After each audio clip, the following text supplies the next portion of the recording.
Welcome back to Sea Glass Archaeology, everybody. I've missed you all oh so much, and I'm so excited to be sharing a brand new, super exciting video with you.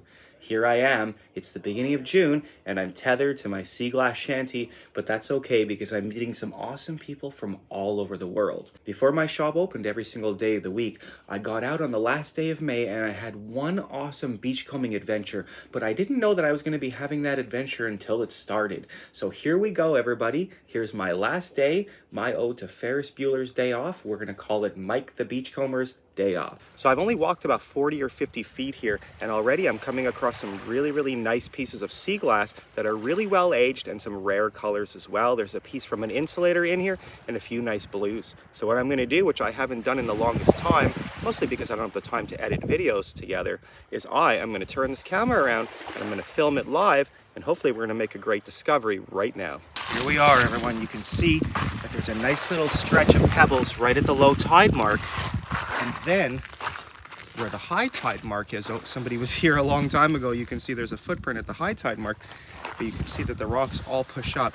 So hopefully I'm going to be able to dig through here later. Oh, what is that? It is something. Yeah! Look at that, everybody. How crazy is that, everybody? Not even like a minute into filming, and I found my first great find of the day. It's a beautiful light yellow sea marble. It's well reduced, it's well under ½ an inch. Oh my gosh, I cannot believe it was just sitting right there on the surface. At first I was thinking it might be plastic for just like a split second, and then I saw those little streaks of yellow, so I knew without a doubt this is gonna be a treasure. Let's keep going, everyone. I can see this nice little piece of tile right here, and I'm definitely going to be using that for a sculpture.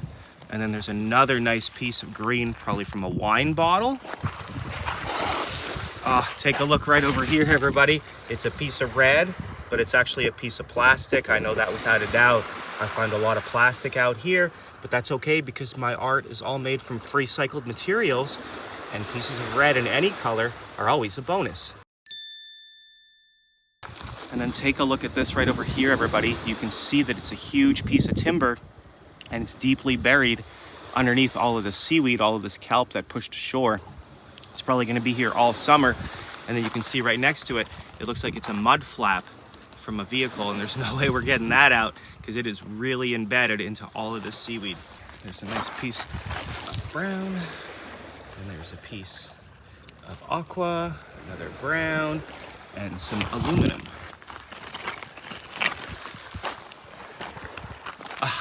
Here we go, everybody. Right here, it's another beautiful piece. Check out this nugget. You can see that it's got the bottom of the bottle, so this would have been the inside right over here, and this probably could have been like a Noxzema or a Vix. It's a really great find. Blue pieces are just known as blue gold in my world. Yeah, look everyone, it's another beautiful piece of blue. That is just so cool. This one is, oh, it's wet, and I got new shoes on that don't have holes in them for the first time. So here we go. Let's come right over here now. A couple of pieces of clear, but you can see it's a beautiful aged to perfection piece of cobalt blue. It's nice and thick, so it was probably the bottom of the bottle. And gosh, it's probably been in the ocean for like 80 years. Look at this beautiful piece right over here, everybody. It's nice and neatly tucked in between the rocks, and it's going to make another great pendant as well. Although I didn't know that because I could only see the tip of the iceberg when it was sticking out. So we got to be real careful here, looking both ways to make sure that we didn't miss anything. And then we're going to make a little bit of a trek over here to a spot that is very dangerous.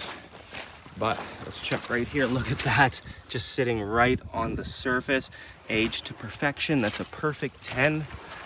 Oh my gosh, what a beautiful day to come down and be looking for sea glass. So here we are, everyone, and we are making a little bit of an adventure to a spot that I love to go to, but is very hard to access.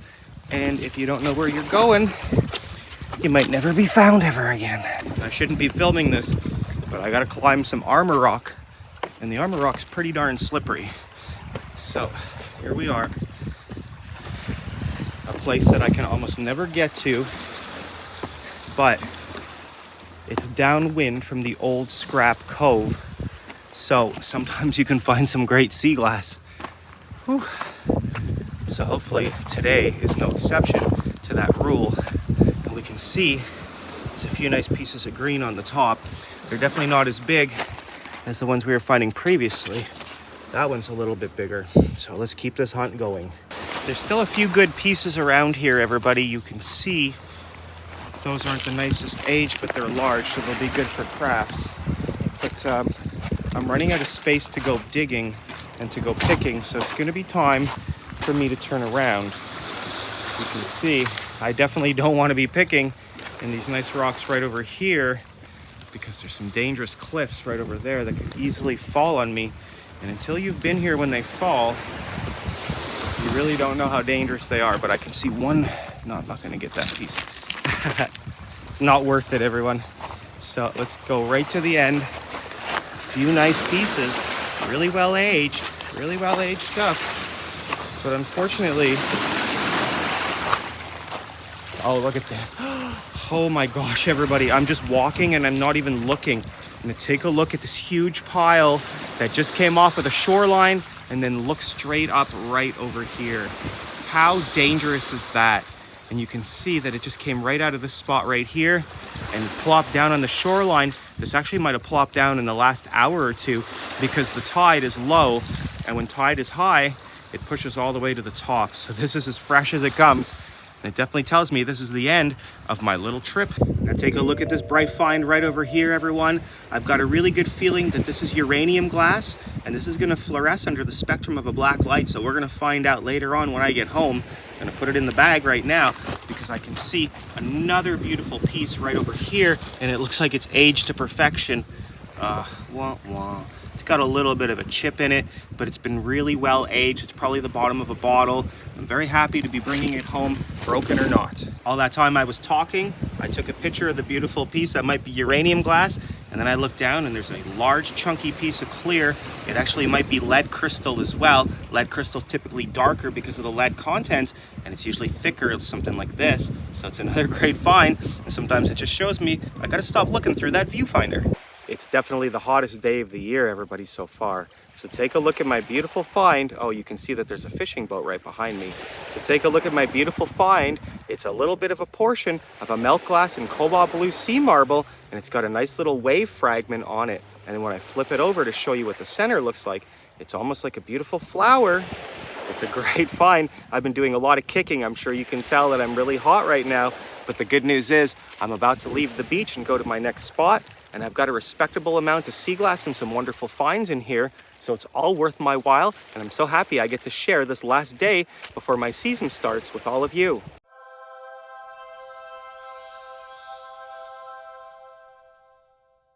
Take a look at these beautiful shades of blue I just found, everybody. We got a nice aqua blue, then we've got a well-aged seafoam green, and then this beautiful piece of ceramic with some blue slip on it. And it's a great example of the different shades that were discarded out my way generations ago. Okay, everybody, so I just found a really, really nice shade of turquoise blue. It's so much nicer than those blues that I was just sharing with you, but I'm so happy to take them all. This one right over here almost matches the shade of the sky right behind me and probably originated from an old Hemingway insulator. Take a look, everybody. I found another beautiful ceramic shard, but this one has red slip on it. So I thought it would be fun to take the blue shard that I found not too long ago and put them right next to each other. Before I leave the shoreline, everybody, I made sure to leave my calling card. And on top of that, it's right in the place where I found my final piece of sea glass. So thank you so much, shoreline, for being open. And thanks for all the wonderful finds. Let's go head on to the next spot. I'm walking through the old bottle dig, and there are tons of pieces of embossed bottles. So we have the word Gordon, we have Coca-Cola, and then over here, I can't even make it out, but you can see there's more embossed letters, a huge bone, and then of course lots of shoe leather. You can see shoe, there's a sole right there. And let's take a look at what this one says while we're here. It's too bad these aren't all intact. This one says made in Canada. We've got a plate right over here. And all of this, so I think this might be a toothbrush. It is a toothbrush for sure. So all of these bottles were just thrown here because it's the old town dump, and then they feed their way into the ocean and they become sea glass over many, many generations. Here I am, everybody. I made it to Tiny Beach, and unfortunately there's a lot of seaweed all behind me, so I only found a small handful of glass right over here that I'm dropping out back onto the beach. I'm gonna have to pick it up when I end this video. So I have an idea. We're gonna head someplace that I haven't been in many years. It's actually one of the most dangerous beaches in North America, so I'm gonna share it with you, but be very, very careful if you do decide to go out this way. Here I am, everybody. One of my favorite beaches of all time, but also one of the most dangerous beaches in the world to get down to. This is known as Deepwater Cove. Take a look at the eroding shorelines, everybody. There's a billion years of evolution, and you can just see these caves that have just been carved out. And I think one of the most dangerous things in the world you could do would be to venture inside of them. It's wild because you can see a coal seam right over there. You can see the coal seam runs all the way across the shoreline, and then there's timbers from old tunnels known as bootleg mine shafts. So I found a lot of tinies so far, everybody. I've got a nice little bag. I'm not finding a lot of brown, but I'm finally at the end of the shoreline, and there's some really larger pebbles. And I made a great discovery, but I'm holding it in the wrong hand. Okay, everybody, I had to change angles so you get a better idea of the color of this beautiful find. Take a look. It's a beautiful, well-aged, dark red piece of sea glass. When I originally started coming here, you could sit in these piles of pebbles and just dig for days and days and never even reach about 30 feet from where you started. I used to do that and take home these massive hauls. A lot of people found out about the shoreline since then, so it's really picked out. But on top of that, there's not a lot of pebbles right now. The pebbles are only right at the end of the beach, and there's some really dangerous cliffs not too far from me, so I better be real careful here. Check it out, everybody. I just found a really nice piece of blue from the lip of a bottle, and I found a super aged piece of dark green from a wine bottle, and then I've got another piece that might actually be from uranium glass. So it looks like we have two pieces that we're gonna put underneath the black light. And the waves are coming, look out. Well, that's what happens when you buy a new pair of shoes and you're a professional beachcomber. You gotta break them in. And it looks like I just broke mine in the only way I know how. So I was gonna say, I didn't notice all these pebbles right over here. They've all been displaced. So this would be a really good place to dig. You can see that I moved my hand just once. Oh, look at that right on the surface before I moved my hand. Okay. And there's gonna be a lot of sea glass mixed in with these larger rocks. So I better get to picking here, everybody. But first, I really need to scratch the surface and get all these larger pieces that are just sitting on the surface. And now take a look at this awesome little ceramic shard here, everyone. It almost looks like there's a mountain and there's a whole bunch of birds that are flying over top. Now you might remember a few hours ago when I was standing right next to the shoreline and it was dangerous. Where I am right now is about 10,000 times more dangerous. I really shouldn't be filming. These rocks are over 4 times higher up than the ones that I was behind before, and I have seen these give way. So I'm gonna give this a really quick look, and then I'm gonna get out of here. I moved away from those really, really dangerous cliffs, everybody, and I'm sitting where the tide is pushing in and I'm completely soaked, and that's okay because I'm having a great time. And I just got rewarded for my efforts and my carelessness because I just found a beautiful bright green marble, and it's almost about the same size as that yellow one that I found long ago. It's great. The water's pushing in. I used to spend hundreds upon hundreds of hours out on this shoreline before my store opened, and I would pick tinies and then I would sell them through a few groups like sea glass auctions that I administrate on the internet, and I would send my little tiny pieces of sea glass all over the world. And when I take this bag of sea glass that I've been picking and I spread it out in front of the camera, you're gonna know why people were so interested in these little tiny pieces, because they are just perfectly aged and there's such an amazing variety of greens, you're not gonna believe your eyes. And I just feel so good to be out here. It's a completely new backdrop for me to be doing this, everybody. You're gonna see the tide's gonna push up and it's gonna be soaking me, but I don't care because I'm finding really nice pieces of sea glass. And I haven't been here in so long. I'm really not, ooh, here we go. There you go, everybody. You can see that you're getting the total experience now. It's a lot of nice sea glass here.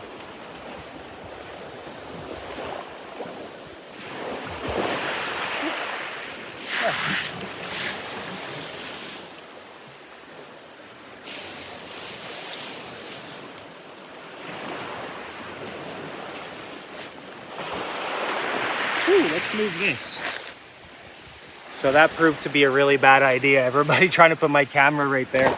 So I'm gonna put the tablet down right over here. I'm gonna try and pick to everybody, and hopefully I find something cool, that's cooler than this piece of clear while I'm doing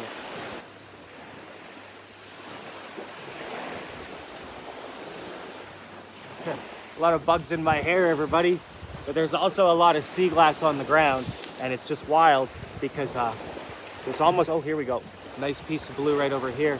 There's almost more pieces of sea glass per square foot than there is on Indian Beach. That's jewelry quality. On Indian Beach, I find a lot of tiny sea glass that isn't aged to perfection, like all these pieces right over here. So these pieces are all going to become things like brooches or earrings, or they might even become little mosaic turtles as well. Yeah, look at this right over here. Jewelry quality, aged to perfection. It's a beautiful piece, and I kind of find that when I dig in the bigger rocks, I find bigger pieces of sea glass, and then when, oh, here we go, like that, I find nicer jewelry quality pieces, and then when I dig in the smaller rocks, this one's iron stained, it's kind of yellowy, I find tinier pieces of sea glass, which I need so very much of.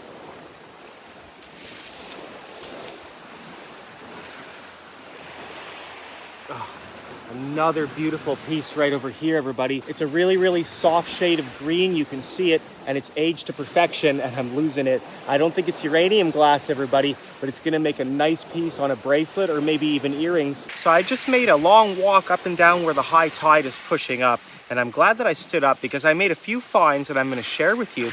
The first one right over here, you can see it's got a little bit of a pattern on the inside of it. It's a nice aqua seafoam blue, and this would have been the top from a mason jar. So I'm happy to have found this because my friend Karen actually gave me a nice little half-pint mason jar, and I'm gonna share it with you, and we're gonna take this piece, we're gonna put up to it, and hopefully it's gonna be a good match. Secondly, I found this perfectly aged, beautiful cornflower blue shard of sea glass, and it's large enough to be drilled and be turned into a beautiful pendant. You can see it's just been aged to perfection, and it's wild because I also found a piece of green, and it's the exact same size as this piece of cornflower blue. So it really just goes to show that the rocks out here and the rough environment really tumble things down to a nice tight circle, except for this piece. It's been a while since I found something as finger-licking good as this, but take a look. It's a beautiful thick piece of clear, and this one might be crystal as well. I'm not 100% sure, or it could be the bottom of a bottle now that I hold it like this, or it could be the bottom of crystal. So we're gonna go home and we're gonna compare this to some other pieces of clear glass and see if it's gray, and we're gonna do that with that other shard as well. Hopefully I have the time to do that when my shop opening tomorrow, because I really, really miss sharing my adventures with everybody. And I've actually been on the beach 3 or 4 times, different beaches of course than this one, and I've made some great discoveries, but I just haven't had the time to edit it together. So hopefully that time comes as well. I've actually been thinking, everybody, that maybe I'm just gonna start posting to YouTube Shorts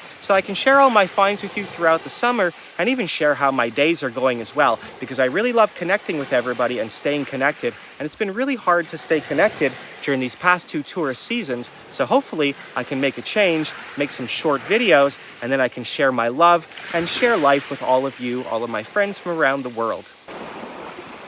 Here's a nice blue right over here, everybody. Well, my bag, it's not filling up as quickly as it used to when I would come out here before I had children, and even before I had my shop open like 4 or 5 years ago when I'd come out here regularly. However, there is one thing I have to say about the quality of sea glass out here. It is second to none in comparison to everything that I've been picking since the last time that I was here. It really just goes to show that this Deepwater Cove is a perfect spot for aging sea glass. Being back out here, it brings back a lot of memories from some of the amazing things that I've observed over the years of just coming out here to pick sea glass, and then random things are happening behind me. So back on Labor Day in the year 2012, I was out here picking. Michael, my son, was only a few months old. We had him in a little carrier. It was a lot safer to get down back then. And a Zodiac boat appeared out here on the shoreline, and then we could hear people yelling, and then I looked all the way over here, and there was a dog, and the dog was lost. He had been missing from his owner, I believe, for over a week. So the dog came running across the shoreline, and it passed us, and then right where you can come down, the owner and the dog just sat and had the most amazing embrace I've ever seen in my whole life. It was such a warming moment for sure. Another incident that I saw out here a few years before that, when my son wasn't born, was early in the spring. A boat lost power and it was sitting right over here. It was actually about 20 feet from where the shore comes in, and I thought guaranteed it was going to go down, or it was going to beach and it was going to tip over and all the fishermen were going to come spilling out. But fortunately it regained power. And then there was another time also before my kids were born, a little bit out that way, where a boat actually caught fire and it sunk. Nobody was hurt, everybody was evacuated safely, but it was still pretty wild to be on the beach over here and see that there's a rescue going on just a few hundred meters off of the shoreline. Another wild thing that I used to see out here, every single November, there would be a family and they'd have a bunch of buckets in a little pulley system, and they would fill up the buckets with all the coal that I showed you that's in the shorelines, and they would use it to keep their house warm in the winter. And it's true, because for 1,000 generations, we just lived off the land, and now there's just so many laws and regulations. So kudos to that family that were teaching the younger generations how to get energy for free. So I've made one little discovery that I can share with you, everybody. It's a bright, tiny little piece of yellow, and I believe this has uranium, or it might even have selenium in it, because I know it's going to fluoresce under the spectrum of a black light. So we're going to have 3 pieces now that we're going to put underneath the black light when we get home, and I'm pretty sure they're all going to glow. Take a look at this really small but extremely well-aged piece of lavender sea glass, everybody. The waves are coming, hold on. The waves almost took it, but that's okay. So it's safe for me to hypothesize that a smaller, thin piece like this over here actually would have originated from an old 1800s apothecary bottle. It's hard to get the color with all the different rocks, and I definitely don't want to lose it. So here it is. It's a beautiful find, and I'm absolutely in love with it. Ahead of me, you can see there's a whole bunch of rocks, and the tide is pushing in. And then behind me, I've probably made it about 20, maybe 30 feet right now. And I've got these trenches that I'm just digging, and I'm making some great discoveries along the way. It's a lot easier to see all the beautiful colors in the sunlight as opposed to the shade. You can see when I move my hand back and forth. Here, let's take a look right over here, and then you can see the glass really just shines really nicely. It's very easy to spot, and there's lots of nice pieces. So I'm going to try and keep working my way down the shoreline over here, right where the seaweed is, and I continue to get wet, but I'm having the time of my life on the shoreline, and this is just like old times, putting beautiful, well-aged sea glass into the bag. Take a look at this totally awesome aqua blue shard of sea glass I just found, everybody. The tide is pushing right up.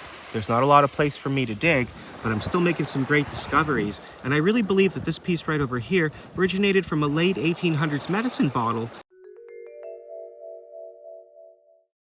Okay, everybody, so I'm really getting wet right now. I'm digging well below the tide mark. I'm gonna put my tablet down and hope this isn't a bad idea. And now you're gonna see what I'm up to.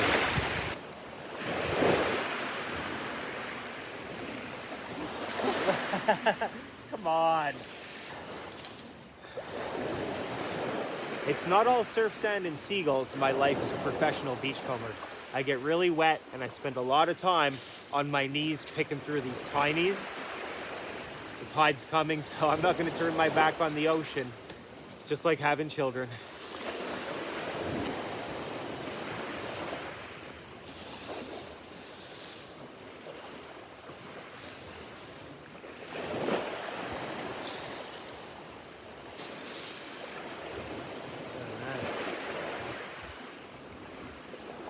Super dark amber brown, and the only reason it's out here is because it's camouflaged with all of the pebbles.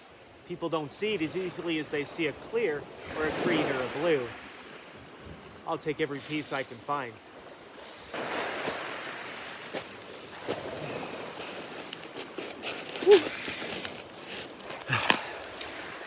Now it's time to dry off. Yeah, everybody, I just dug up an amazing find, and it's really hard to tell in the beautiful sunlight, or maybe it isn't. It's hard to tell with it glaring right in my eyes, but it's a beautiful piece of uranium glass, and it's really, really thick. This one's a lot more on the yellow side. Let me turn the camera around, and I'm gonna give you all a better look at it. Here's the trench that I'm digging, everybody, and it was right at the bottom with all of these tiny little pebbles, and you can see it's just glowing radioactive, and it's probably the find of the day with respect to sea glass. I don't know, just holding it in my hand, it just makes me feel like I'm working at a power plant on The Simpsons.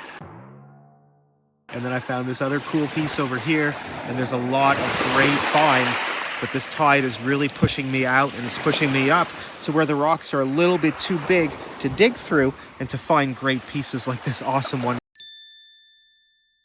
This is just so great, everybody. I can't believe I just found this beautiful piece of uranium glass digging next to these ancient cliffs into the pebbles that I used to just be so in love with when I was younger.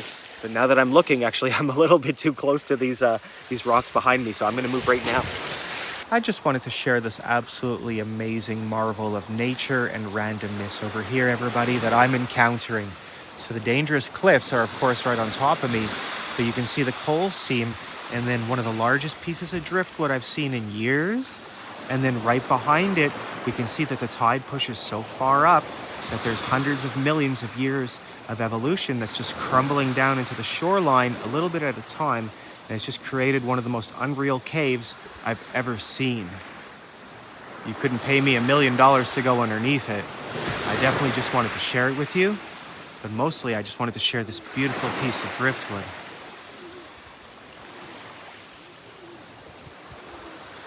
And I'm not sure if you can hear that, but there's pigeons up there. I can see a few pigeons right over here. And there's a whole bunch of different birds and geese that are just flying in and out of here. So it's amazing just the little habitat and ecosystem that exists because of the randomness of the shoreline and that very dangerous rock. You can see there's pigeons right over there looking down at me. So there's a chance that that pigeon might go stand on that big rock and knock it down on me. And it would be the most random occurrence in nature. Oh, there's a whole bunch of pigeons on it, so I definitely need to move. It's another beautiful shard of sea glass. This one is almost an electric blue, and this one as well might be from a late 1800s medicine bottle.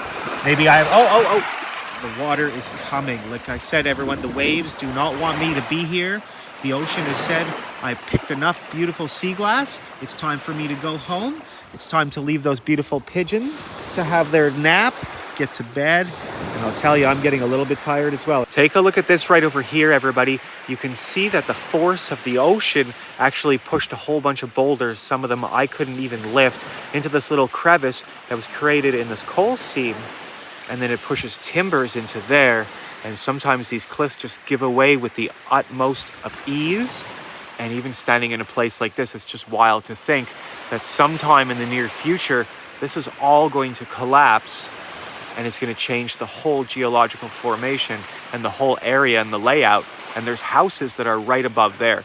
So these houses are just creeping closer and closer to the edge as years go on. So a whole bunch of rocks just fell right over there, and the birds are kind of asking me to go, and I just got absolutely soaked to the bone. Some people are bad to the bone, but beachcombers are soaked to the bone. And really, there's nowhere for me to pick right now. The beach is just pushing me off of all of the good rocks where I'm finding all of the good sea glass. It's wild, everybody, because I don't think I've been to Walmart in the past 6 months and not had somebody ask me, hey, where's Tiny Beach? I love your videos. And the truth is, I don't tell a lot of people where my beaches are because they can be very dangerous to access.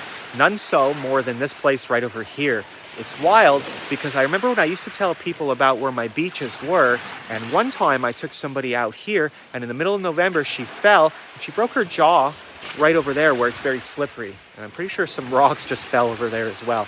And then out on my shoreline about 3 years ago, somebody had to be put on a flat board and then carried up off of the shoreline because they were just out there hanging out in the water doing things that my kids do, and I told them how to get down. So I really felt guilty about that. And that's one of the reasons why I'm just so conservative about telling people where I am. I know there's a lot of people out there that like to visit the beaches that I visit because I make some spectacular finds, but the truth is I put many, many, many hours. The rocks are crumbling. The rocks are crumbling right over there. It just spooked me. So I put many, many, many hours into picking on my knees, and then I make a few great finds here and there. So if you actually do know where this beach is, and you actually are brave enough to come down, I really advise you to come with another person because it's good to use the buddy system. This really is one of the most dangerous beaches in North America to come to. And sometimes when you come here, there's absolutely no rocks to pick, so it can be worth absolutely nothing for risking your life. But me, this is my last day and this is my vacation. So I really wanted to come down here and do something special. And what better than to come to a place that I haven't been to in over 4 years, and a place where I first found my love for sea glass and picking an abundance of sea glass right over here back in like 2008, 2009. I just fell in love with this place, and a few times I actually picked like 12 to 14 pounds in a day. Now, I didn't pick anywhere near that today, but I am super excited to put my bag out on the table with you. And I know that there are going to be some people out there that are going to want to come back to this beach and come and check it out. So really pay attention to what I'm about to video here, and please use the utmost of caution. And now, just as I'm walking off, everybody, take a look at this. It's a beautiful piece of ceramic right over here, but I'm going to keep going because this water is pushing up and it's going to be very difficult for me to get around the bend. There's some nice pebbles here, but I've been looking through pebbles all day and I really need to keep my wits. So this is where it gets really dangerous because, oh, the crow's screaming to me. You can hear him. This is where it gets really dangerous because when the tide is low, there is a lot more rock that you can walk on. You could probably walk around that big rock right over there. That's a couple of feet submerged. So I have to stay high and dry, but it doesn't hurt to look right over here at the pebbles and then take a look at some of these absolutely beautiful geological formations once again before we leave. Very scary. Iron oxides seeping through the shorelines. And there is a pigeon who's just sitting there watching me, probably hoping I'm not coming for his nest. And I have to get very high right now to get home safely. And then I have to make a very big leap of faith, everybody. So there's some pigeons. Hi guys, what's going on? How you doing? I'm just trying to get home safely. What a great day. Look at this right over here. There's been times where I've actually seen little foxes coming in and out of this spot, but this is a no joke. This is very dangerous. So I'm going to keep my wits to me.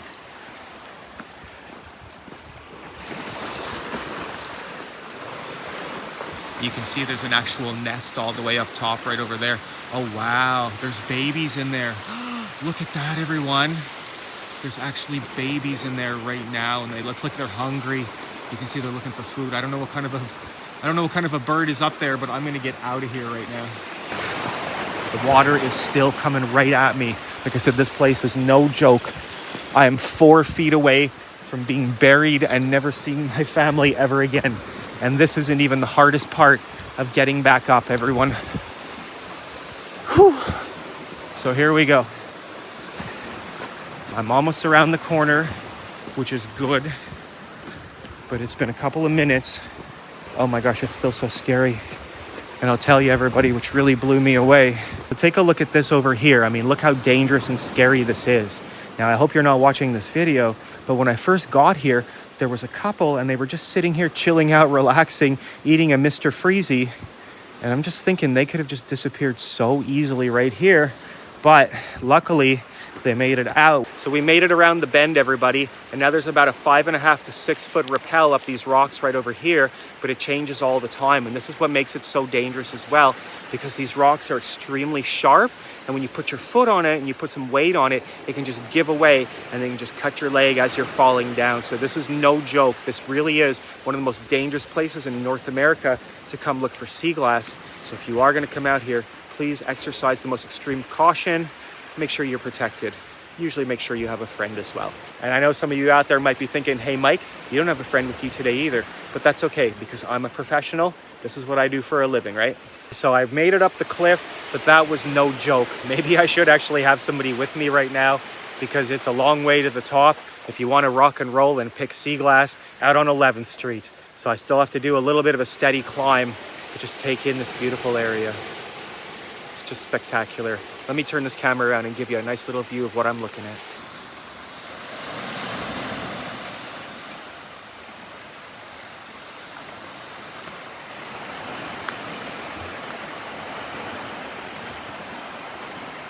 You can see that there's fishing buoys. The floats are out there in the water.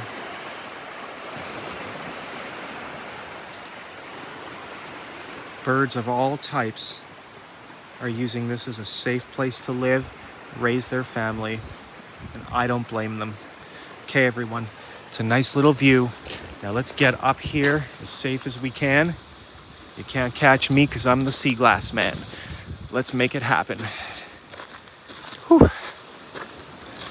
Okay, lots of red shale. You can see, everybody, the elevation just climbs quite rapidly and you can fall quite easily. So you got to be really careful here. And that's why there's a couple of crosses. And I've been told that a lot of people have passed away over here.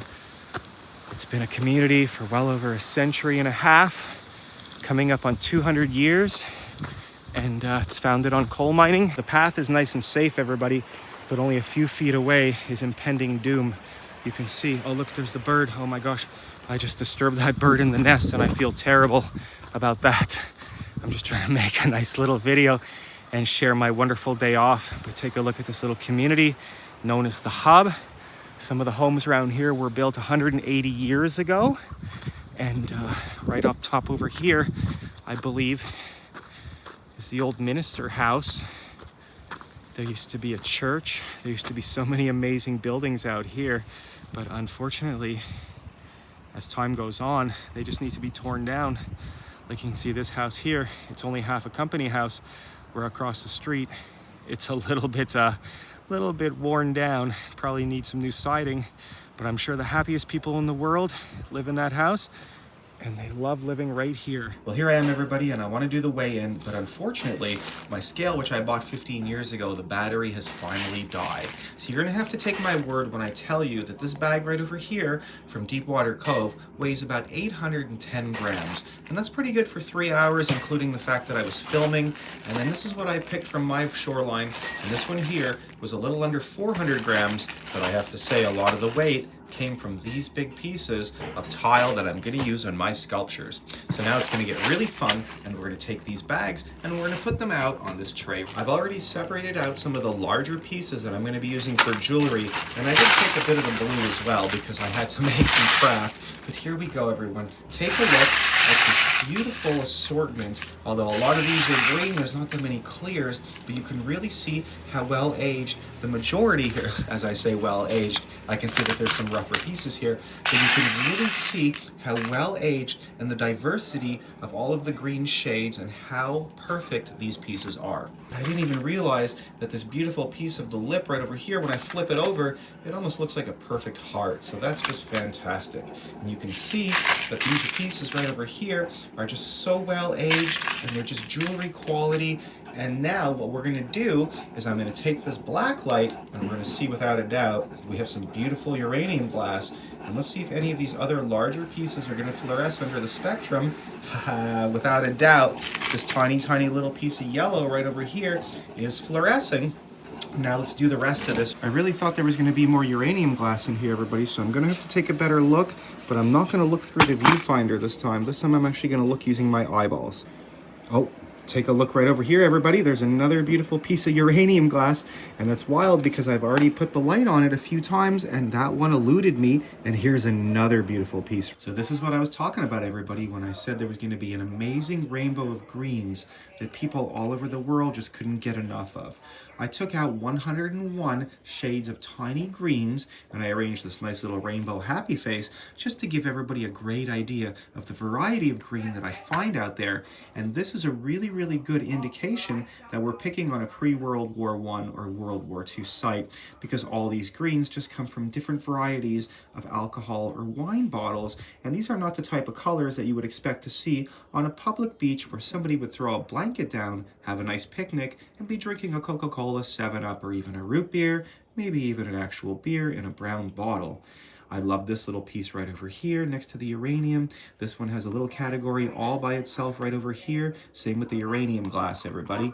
But now that I look at it, I think it looks a lot better if I rearrange it and make it look like this. And here's my assortment of beautiful finds from closer to my house, everybody. Without a doubt, we can see that this piece right over here is uranium glass. We can also see that I need to charge the battery in my my little light over here. But look at that. You can see now that there's 2 pieces of uranium glass that I found close to my home. Here's that finger licking good find, everybody, which I thought for a second it might be crystal. But when I put it next to my actual pieces of crystal right over here, you can really see that the color is very different. See, the pieces of crystal have a lead content to them that kind of gives it this dull iridescence. And we can clearly see that this new piece that I found doesn't have that same characteristic. The last thing I wanted to do, everybody, was take this piece right over here, which I wasn't sure if it was lead crystal or not, and give it a little bit of a comparison. And when I put these big dark pieces from old decanters in my hand right next to it, we can see without a doubt that this is glass. So it really just goes to show that sometimes when you're on the beach